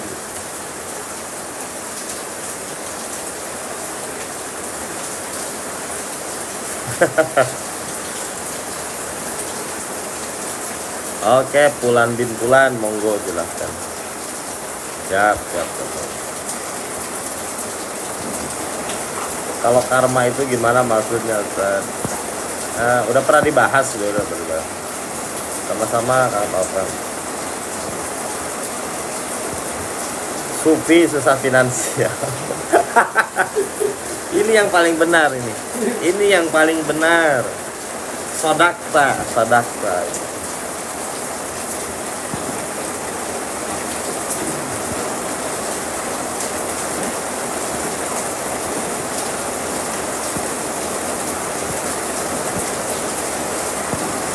Paling benar itu, udah nggak ada lagi. Kapan ke Bromo? Tanggal 21 sampai 23. Nanti kita bikin di Kalimantan, di Kalsel tuh. Ya kalau Teh Mega mau ikut, monggo silahkan. Ikut aja. Siap, Kiai. Jangan lupa baca doa ya, Allahumma jadidna minasyaiton, dibaca ya, biar berkah. Kalau dalam Islam nggak ada reinkarnasi teman-teman, nggak ada.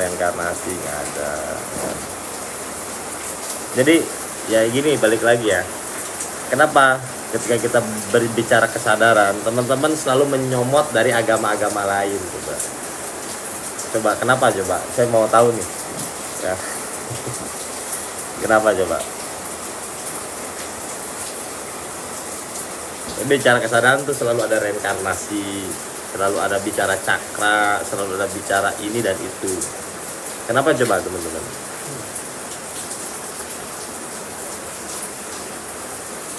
Coba ada yang bisa tebak gak kenapa?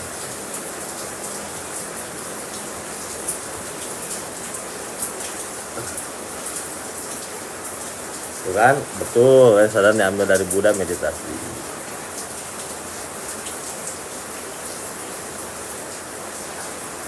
Pas lab, energi, terus apa lagi? apa sih walk apa pekerja cahaya kayak gitu tuh ya, banyak kayak gitu ya, banyak kayak gitu leg worker itu banyak kayak gitu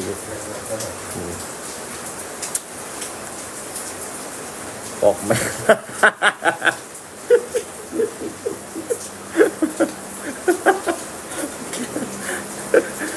Iya bener Walkman ya. Kalau habis baterainya dijemur ya bener. Twin flame ya kayak gitu. Kenapa?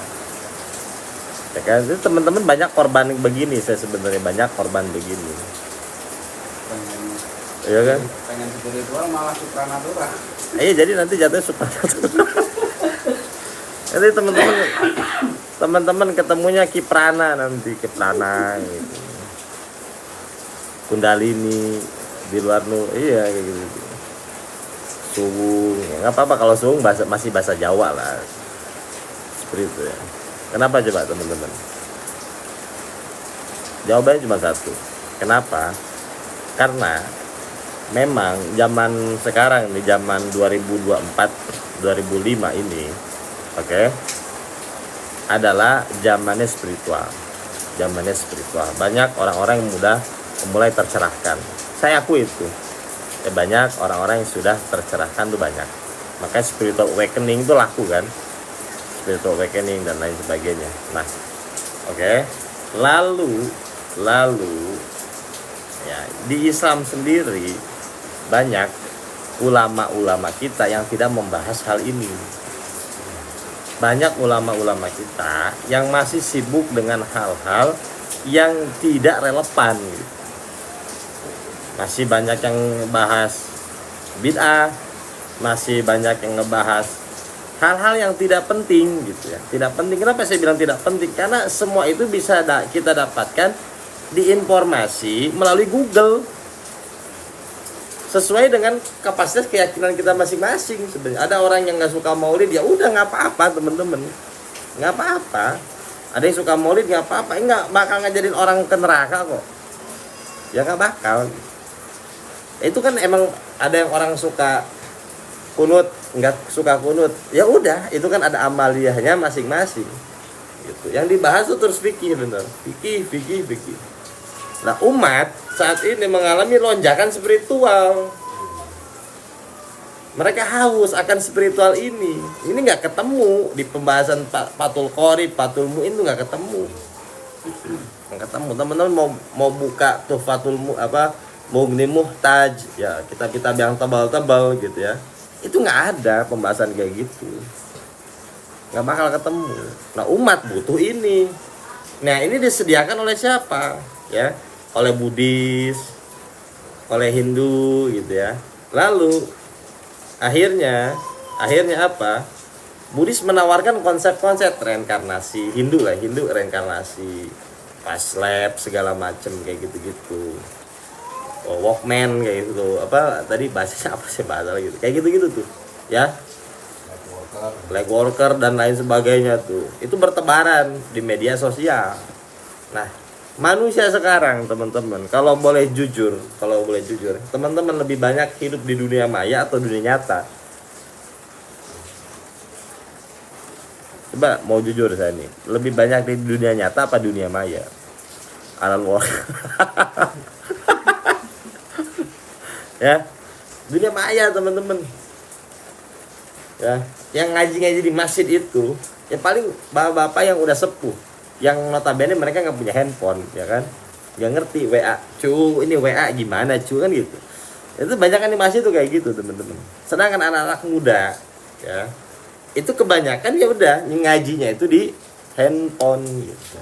Nah banyak yang nggak melek ke sini, ya ya itu emang nggak apa-apa. Memang masa para kiai-kiai sepuh tuh udah di situ gitu teman-teman ya. Ya sudah di situ. Emang ada juga nih masjid banyaknya anak-anak muda, tapi kan digaulin. Masjid depannya ada coffee shop. Ya saya takut nanti lama-kelamaan depan masjid itu ada apa? Ada lab DJ. saking untuk narik minatnya nih bingung ya. Udah pakai DJ aja udah gitu kan. Ada salon segala macam kan. Bagian yang dulu pencahayaan. Ya kan kayak gitu-gitu. Ya disok iyein bener tuh, disok iyein, digaul-gaulin. Bener nggak? Ya kenapa saking udah nggak ininya gitu. Memang kita sedang menuju ya fase 5G ini gitu. 5 dimensi ya, 5 dimensi itu. Mau nggak mau kita juga nggak diakuin segala. Memang sudah ranahnya ke sana, teman-teman. Karena hidup itu ya perputaran zaman itu terus begitu. Terus begitu. Ya memang seperti itu, teman-teman. Nah, emang ranahnya sekarang tuh ranah spiritual. Ranahnya spiritual. Nah, ini tidak ditangkap isyarat ini. Ya. Ya sekarang kan ngaji itu bukan hanya di musola, hanya di masjid, di hotel ngaji di ballroomnya kan. Biar kelihatan kelihatan modern. Emang ranahnya, teman-teman, nggak bisa kita hindarin. Kayak teman-teman bisa sekarang bersekukuh masih pakai Nokia N-Gig. Karena inilah manhaj kami N-Gig. Yang tidak memakai N-Gig bukan handphone. Ya nggak bisa, teman-teman, orang udah WA udah ini, masa kita mempertahankan N-Gig? Begitupun ilmu sebenarnya. Kayak gitu sama. Ini ada orang-orang yang tetap mempertahankan ke N-Gigannya gitu. Ketinggalan dilibas oleh zaman. Maka dalam sufi itu ada salah satu kaidah, teman-teman pegang ini. As-sufi ibnu waqtihi. Sufi itu adalah anak zamannya. Mereka mampu menari dengan zaman. Zamannya begini dia ikut, zamannya begitu ikut gitu. Jadi tidak kehabisan energi untuk mengikuti zaman. Sampai itu, teman-teman.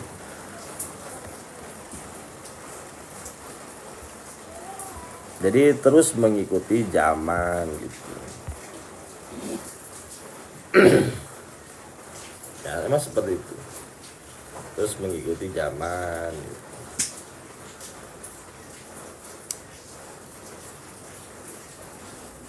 Bisa disebut revolusi dakwah.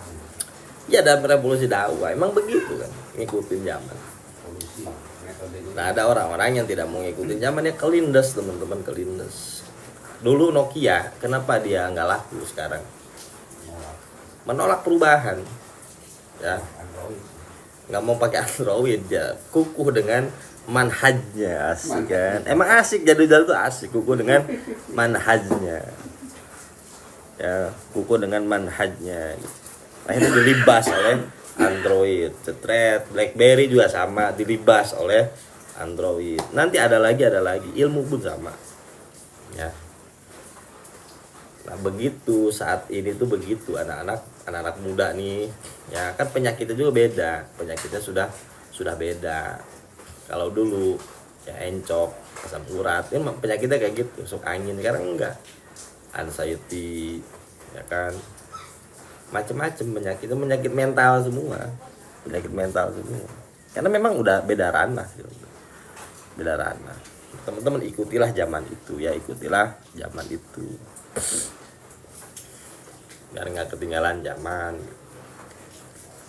Ya penyakitnya juga ikut update juga kan. Jadi penyakitnya naik level juga gitu.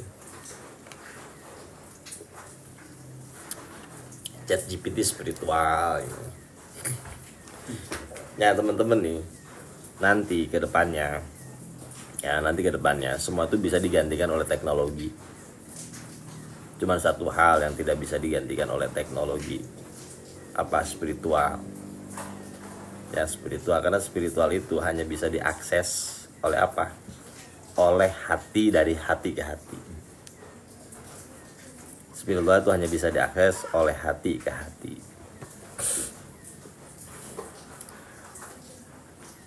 Main di sini, teman-teman, main di sini. Coba teman-teman ya, pengen pengen spiritual nih, basah, spiritual kita basah, sok mangga teman-teman, buka di YouTube, buka di Google, buka di Instagram, di segala platform teman-teman, buka tentang kesadaran. Paling mentok teman-teman, akhirnya bingung. Itu coba aja teman-teman, silahkan. Karena spiritual itu mempunyai apa ya? Mempunyai ikatan dari dulu sampai sekarang itu yang tidak pernah berubah. Apa itu yang dinamakan dengan silsilatur ruhani? Ya, silsilatur ruhani itu yang tidak akan pernah berubah. Dari satu guru kepada murid, dari murid ke gurunya lagi terus begitu. Ya. Nah, ini yang menghubungkan ruhaniah kita. Maka kata Rasulullah SAW, al arwahu junudun mujannada. Arwah itu akan berkongsi dengan yang setipenya, mengikat, saling terikat.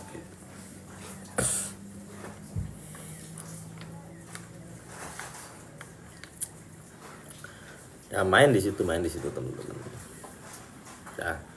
Ya karena ya para ulama kita nggak melek, akhirnya udah diambil alih sama yang lain gitu, kesalahan-kesalahan kayak gitu. Karena kita lebih apa? Lebih asik ya, lebih asik dengan ilmu-ilmu kayak gitu. Padahal di Islam tuh ada semua. Apa yang nggak ada teman? Ada semua. Kesadaran ada di Islam, kata siapa yang nggak ada? Meditasi ada dan lebih simpel, masalahnya lebih simpel. Nggak ada kita meditasi diam duduk berlama-lama di Islam itu ya. Ada lebih simpel, menghadirkan suasana meditatif dengan apa? Dengan tafakur. Lebih simpel teman-teman, lebih deep, lebih dalam lagi. Misal mereka berbicara cakra gitu kan. Di kita juga ada, cakra gitu, latipah. Bahasa Tarekat itu latipah gitu. Alifatul qalbi, ruhi, siri, ahfa, khofi itu ada teman-teman. Ya kayak gitu. Ya sholat itu meditasi itu sendiri gitu. Cuma meditasi yang kita lakukan bukan dengan duduk diam lama, nambah halu kalau begitu teman-teman. Lagi halu disuruh duduk nambah halu. Ya, nanti banyak yang aneh-aneh lagi muncul. Saya ketemu ini. Ya kan? Karena kita duduk itu ingin melakukan sesuatu, ingin mendapatkan sesuatu ya ketemu nanti. Saya tadi ketemu kakek-kakek yang bersorban. Kenapa harus kakek-kakek bersorban mulu sih? emang gitu loh. Kenapa harus bersorban mulu itu? Kenapa sih gitu? Saya kalau ketemu sama orang kayak gitu, kenapa harus bersorban mulu? Nggak pakai singlet aja gitu sih gitu. Ya kan emang di benak kita tuh soleh tuh begitu kan. Akhirnya mewujud, masuklah dalam kita, dalam pikiran kita gitu. Ya kan, ya kayak gitu-gitu.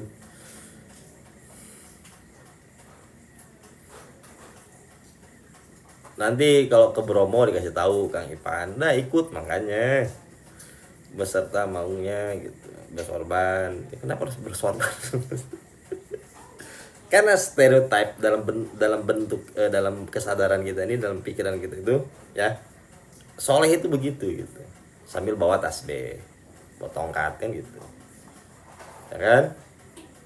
Kenapa nggak pakai peci hitam sekali-sekali nasional gitu, yang nasional tuh pakai peci hitam, pakai sarung batik gitu loh, jarang gitu. Tadi saya ketemu wali pakai peci hitam, sarung batik gitu ya. Coba sekali-kali gitu.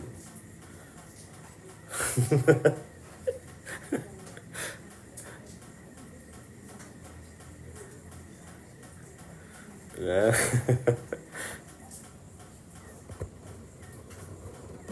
Ya, wali lokal dong gitu. Jadi ya.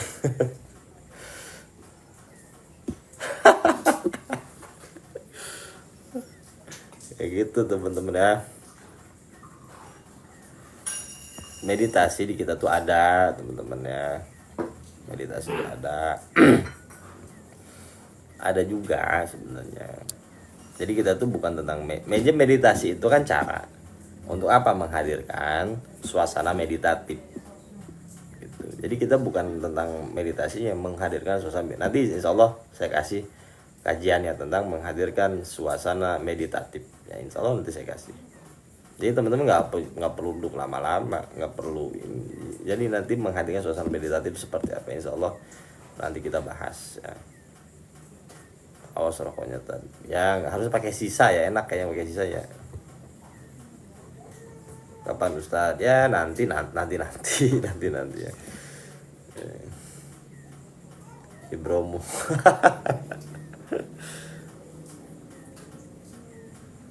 Soal olah napas, iya nggak ada begitu-begituan di saya mah teh. Udah tenang aja ya, nggak ada olah napas gitu. Yang ada tuh olah duit ada tuh. Lebih penting itu temen-temen ya. Nggak tentang begitu.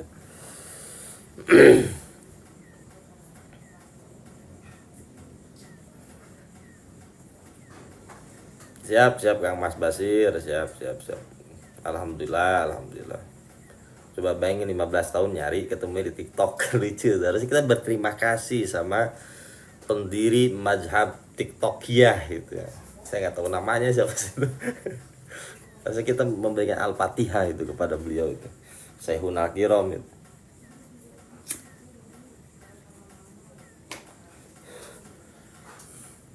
Saya nggak tahu namanya sih. Kalau tahu namanya awal-awal ngaji itu kan ada Fatihah tuh. Saya kasih Al-Fatihah tuh. Saya nggak tahu namanya.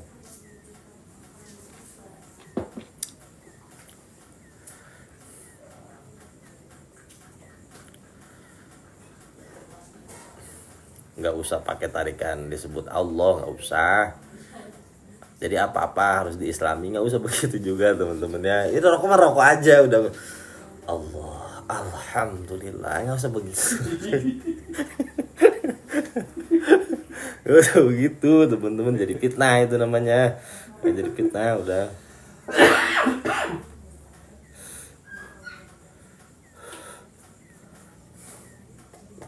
Bukan tentang itu.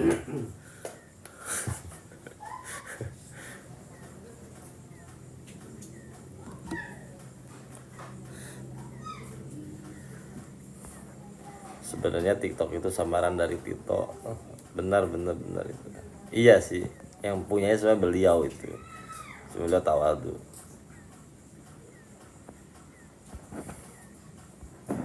Kang Pai nggak tahu saya mah, kayak gitu nggak tahu. Oh namanya Kang Jang Yiming, Jang Yiming namanya, Jang Yiming ya. Orang Sunda sebenarnya itu teman-teman. Jang Yiming itu orang Sunda, orang Garut. Ya kan orang Sunda itu kalau masih kecil dipanggil Jang dulu kan. Ada Jang Udin, ada Jang Asep. Nah ini nama aslinya Yiming, dipanggilnya Jang Yiming. Aslinya itu orang Garut ini yang punya TikTok itu.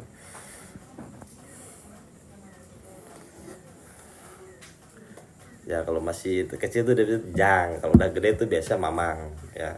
Pas masih umur SD pergi ke Cina gitu, jadi nggak disebut Mamang tapi masih disebut Jang Yiming.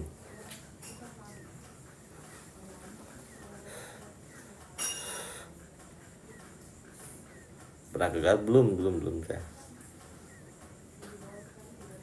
Belum. Ya kan baru ketemu tuh. Benar udah itu. Jang Yiming. Ke Tasik belum saya. Pengen banget ke Abah itu. Ya. Belum. Pengen ke sana.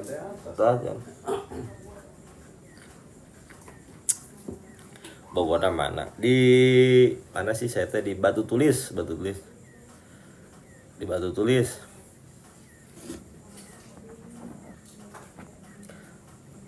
Batu Tulis rumah saya mah. Teman-teman ngobrol. Abah Tito mau naik ke room, biasa udah buka room sendiri. Langsung nebeng sama Mas Dwi. Belum sama istrinya udah. Nanti insya Allah kita main ke sana, ke Suryalaya. Ya ke Suryalaya. Dinas malam Jumat di Batu Tulis. Ya dekat atuh dari Empang ke Batu cuman berapa menit ya? Ya 10 menitan. Dari Purwakarta aja datang. Ya dari Purwakarta aja datang nih. Yang dekat-dekat masa nggak datang. Sejarahnya macam-macam. Kok bisa jadi Batu Tulis? Ya nggak tahu saya teman-teman, bisa ditempatin di sini aja di Batu Tulis.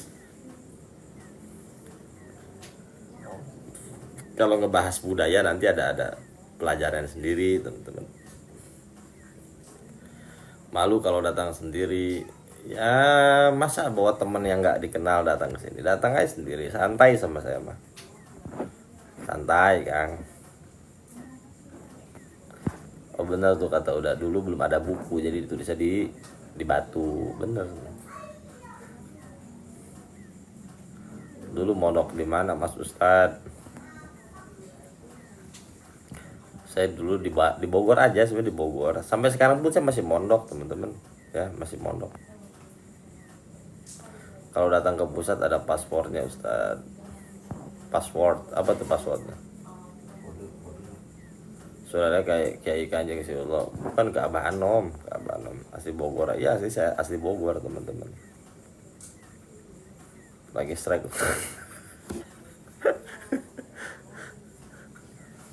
Paspor mahal? Nggak ada mahal-mahal gitu, nggak ada teman-teman. Saya nggak kenal kayak gitu-gitu. Karena begini, saya ngaji sama guru saya itu nggak ada mahar-mahar begitu, jadi saya tidak menerapkan seperti itu. Mungkin kalau saya ngaji sama guru saya yang ada mahar-mahar ya mungkin saya juga nerapin mahar gitu ya. Jadi mahar bersanad gitu ya, mahar bersanad. Jadi ada sanadnya. Ini saya nggak ada gitu, saya nggak ada. Paham betul orang dalam. Sekjen, sekjen.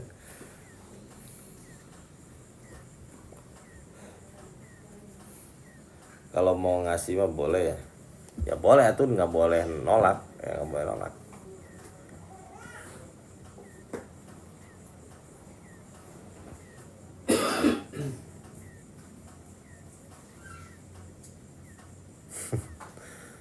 Boleh gede ikhlas. Oh siap siap siap. Ngasih ada sertifikat rumah lagi, jangan yang gede-gede, yang biasa-biasa aja ya. Mobil nggak apa mobil.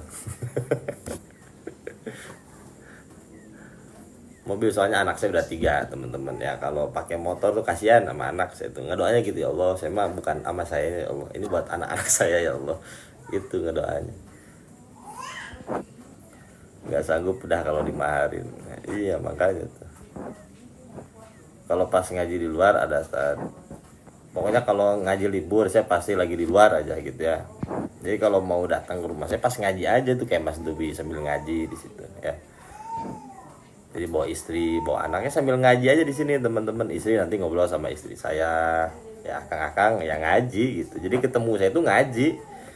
Ya, emang mau ngapain ketemu saya, main golf? Ya nggak bisa saya. Kalau main golf sama udah tuh sekjen. Ya kalau sama udah baru main golf, kalau saya mengaji. Emang hari apa rutinannya? Setiap malam Kamis ke Bromo. Itu bayar berapa ya? Kalau akang dari Bogor ya, dari Jakarta, Jabodetabek lah, ataupun dari mana ya? Mau di Cianjur, Sukabumi ya. Nanti kita kumpul dulu nih semuanya di Bogor. Oke, subuh Jumat pagi itu udah kumpul di Bogor. Kita berangkat pakai bus. Nah, karena kita pakai bus, kita PT-PT teman-teman ya. Saya pun PT-PT gitu. Jadi jangan anggap saya gratis, ya saya pun PT-PT gitu ya. Untuk berangkat ke sana gitu. Berapa bayarnya? 1,3. Itu untuk apa? Untuk pulang pergi bus, ya makan selama di sana 3 hari. Ditambah sama hotelnya. Coba bayangin. Pabi ayi ala irobi kumatu kajiban, itu nikmat mana lagi yang kamu dustakan? Dapat ilmu, dapat akomodasi, dapat hotel, macam-macam teman-teman, dapat ilmu. 1,3 itu buat teman-teman sendiri, bukan untuk mahar ya. Kalau dimaharin ya nggak bakal kebayar teman-teman ya, ya gitu. Makanya saya nggak ada mahar ya, emang nggak ada yang kebayar gitu. Makanya udah 1,3 aja itu untuk teman-teman. Kalau untuk daerah Jawa bayar 500.000. Itu apa? Untuk makan dan hotelnya gitu teman-teman. Ya seperti itu.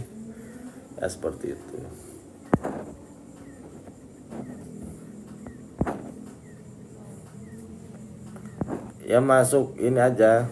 Saya nyupirnya tuh Oki tuh yang nyupirnya. Oh, bisa udah ada Ki. Berarti ngasih ke Oki, ngasih Al-Fatihah doang kok. Oki mah ya enak. Siap Ki, siap. Bisa udah ada ya. Udah ada bisa teman-teman. Tinggal dibayarin tuh.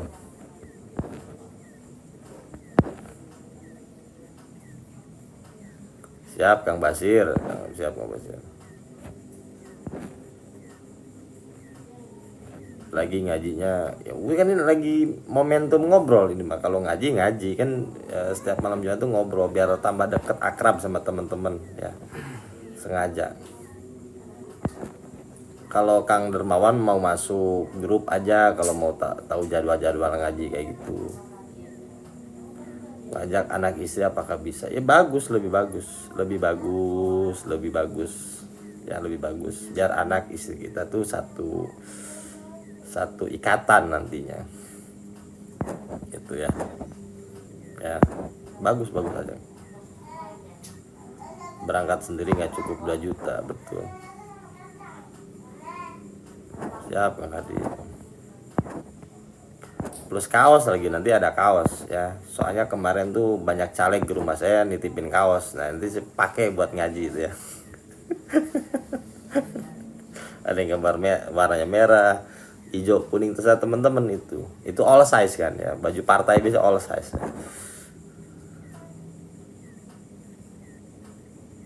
ya. Bawa anak istri aja lebih enak ya, lebih enak.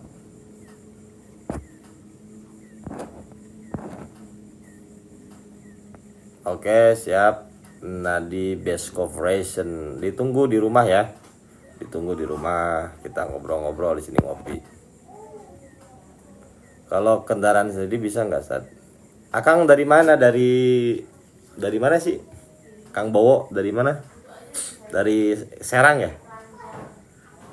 Ya kalau mau bawa kendaraan sendiri nggak apa-apa. Kalau bisa mau bawa bus gitu ya, biar kita bisa nebeng. Elop jadi kita nebeng gitu.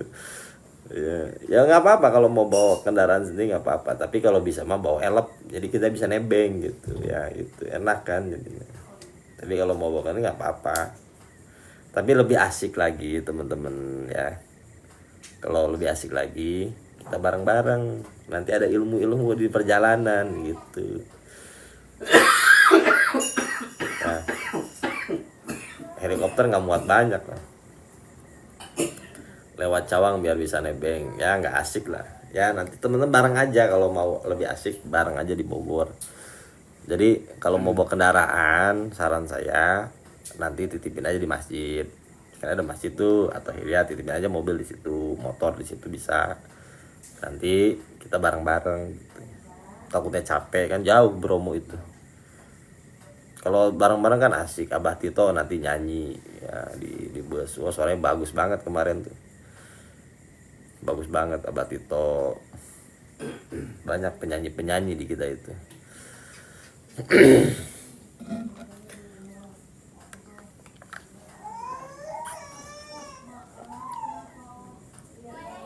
Bang Isep Kosidahan di Jepang. Nanti season 3 di Mesir, kita bikin main di Mesir, lebih jauh teman-teman. Makanya yang dekat ikut dulu aja, nanti makin jauh ya, makin kesana makin jauh. Saya berangkat dari Bogor boleh? Wih, Masya Allah, boleh Kang Mas, nggak apa-apa. Kalau nggak ini berangkat dari Bogor aja, nanti nginep di rumah saya aja ya, nginep di rumah saya, jadi perjalanan bareng-bareng. Kang Agus dari Madura. Jawa Timur tuh, Bromo tuh Jawa Timur ya? Jawa Timur bro. Berapa aja deh kalau motoran ya? Jauh tuh, lama tuh naik motor mah. Kita bisa ayam touring gitu, anak-anak touring gitu bro. Temen-temen kalau mau ikut sekarang, deket Bromo. Nanti mah lebih jauh Mesir. Jadi season 3 di Mesir, bayangin.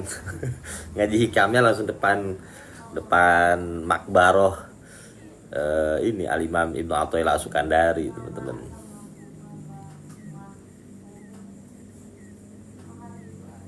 Kita ke Mesir lebih jauh lagi ya, ikut aja. Ada yang dari Lombok ada ya?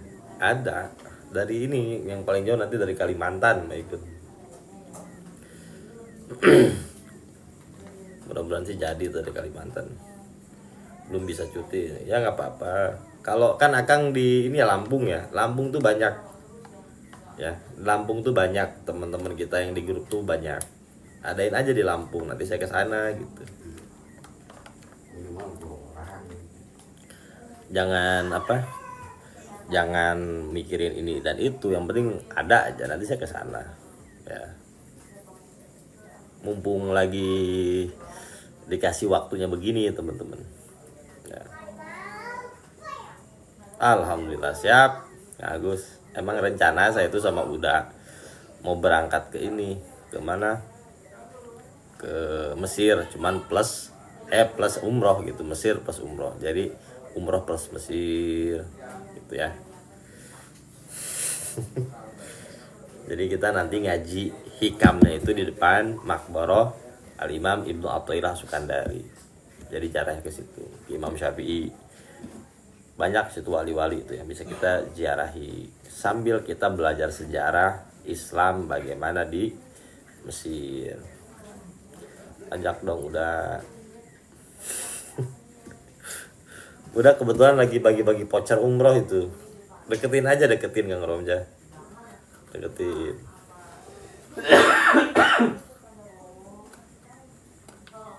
Nanti sentuhannya beda, sentuhan umrohnya itu beda lah. Ada ilmu-ilmu lain yang bisa kita praktekkan di sana. Ya Kang Romja doa dari sekarang, ya Allah saya pengen umroh ke Mesir. Niatkan yang pertama ingin ta'zim wa takriman kepada Rasulullah. Tuh, biar digampangin nih teman-teman, biar digampangin ya. Yang kedua, teman-teman ingin ke Mesir. Kenapa? Karena kita punya sanad silsilah ke Al-Imam Ibnu Athaillah As-Sukandari. Gimana gubes kita tuh. Biar enak.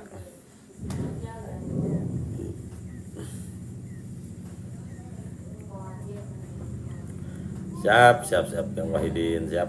Salam buat anak, buat istri, buat semuanya ya. Terima kasih madunya. Ini langsung dipraktekin malam ini. Coba bener gak nih madu asli gitu ya, kalau nggak ada perubahan berarti madu palsu itu.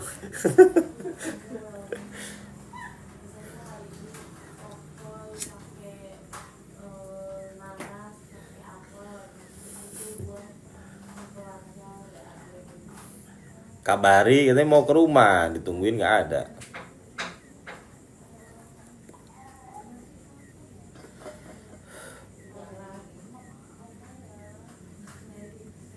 Ke rumah dong, main ke rumah.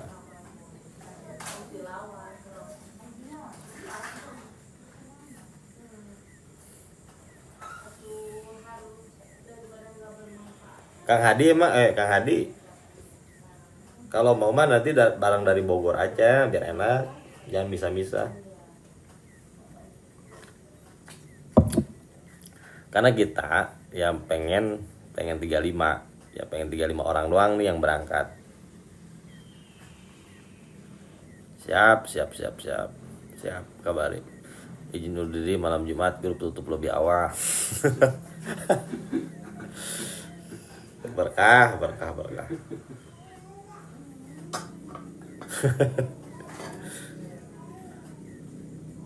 Ya bareng, ajak aja anak istri, nggak apa-apa, sambil healing. Kalau dari Bogor yang daftar ya sebenarnya ya tinggal 10-an lagi ya, mungkin tinggal 10-an lagi. Kalau yang dari Jawa udah ada 20 lebih tuh.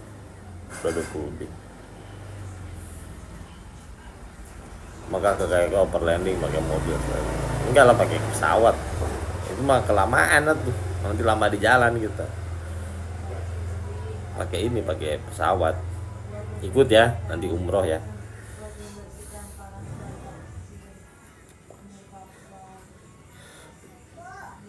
Mudah-mudahan dapat cewek orang Mesir tuh ya.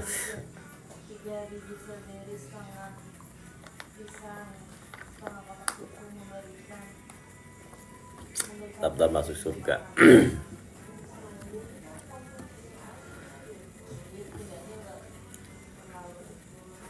Koto itu dari ini ya, Sulawesi ya kalau nggak salah, Koto itu ya.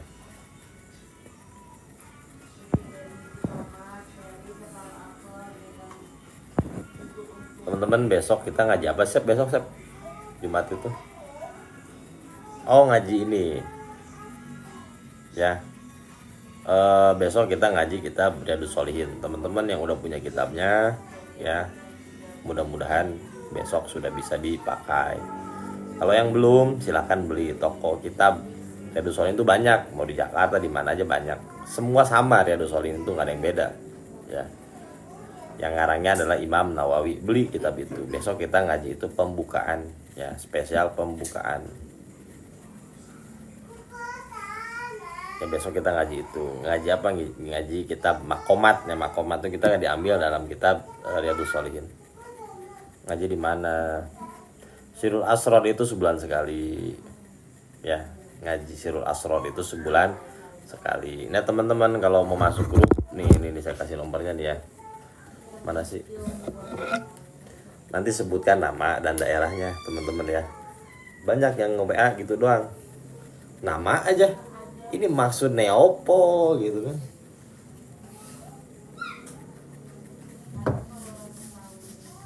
Nah teman-teman ini nih kirim aja ke sini.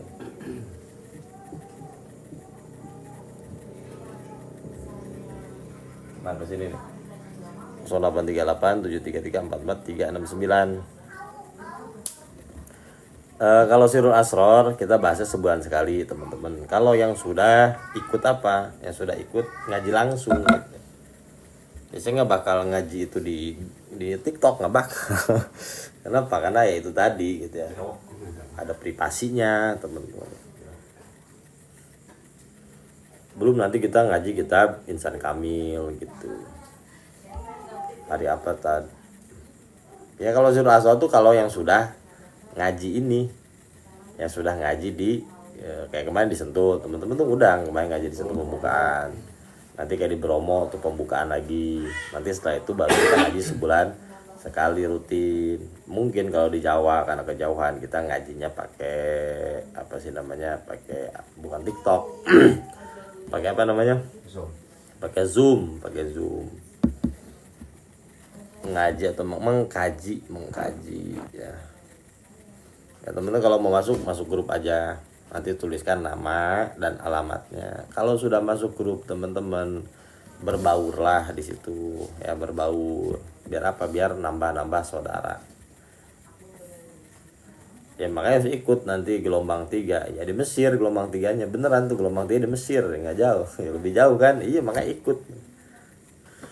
Ya makanya harus ikut dulu. Ini syaratnya itu, ya, syaratnya.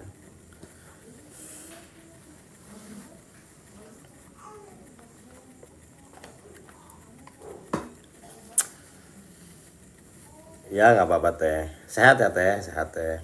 Nanti ke Bromo ikutnya teh. Mungkin kalau di Ciamis nanti kita bisa ketemu di mana gitu, dijemput. Nanti dijemput kalau Ciamis.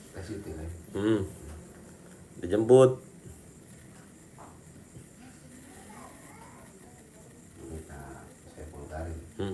Nanti dijemput. Enggak, kalau di Zoom itu teman-teman, makanya udah masuk grup dulu, yang baru-baru masuk grup dulu aja, nanti dijelaskan untuk ngajinya segala macam, kitab apa yang dibawa gitu ya nanti. Nah, kalau di Bromo tentang lepas ransel teman-teman ya, tentang lepas ransel. Tapi ada syaratnya untuk ngaji di Bromo ini, teman-teman harus beres praktek tobat.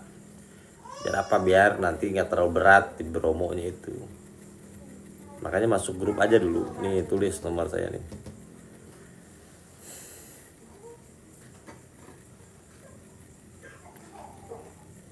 Iya grup WA. Grup WA. Ya, grup WA teman-teman.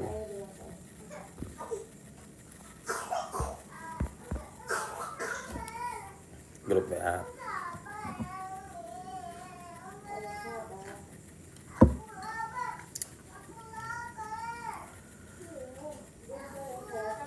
Ya udah di-save kan? Saya pamit dulu teman-teman ya. Hoyong giring tapi kahalang lupa kasaban Ustaz sing sehat. Amin ya Allah ya rabbal alamin. Nanti insyaallah ada season ketiganya kok ya. di Mesir season 3 ya, lebih jauh lagi teman-teman ya. Ya teman-teman, mudah-mudahan sehat-sehat semua. Oke, mana itu tadi? Teman-teman mudah-mudahan sehat-sehat semua, berkah ya. Insyaallah besok kita ketemu lagi ngaji kitab apa? Ngaji kitab Riyadus Shalihin. Sorenya kita masih meneruskan kitab Aqabatut Thoriq, insya Allah ya. Nanti saya kabarin lagi, takutnya saya pengajian keluar ya. Mudah-mudahan banyak manfaatnya ya teman-teman. Mudah-mudahan dipahami nih ya konsep tentang qadarul hayat ya, tentang kekeruhan dalam kehidupan ya. Mudah-mudahan banyak manfaatnya. Wallahul muwaffiq ila aqwamit thoriq. Wassalamualaikum warahmatullahi wabarakatuh. Teman-teman makasih banyak ya. Saya mau ngobrol sama Mas Dewi ini dari Purwakarta ya.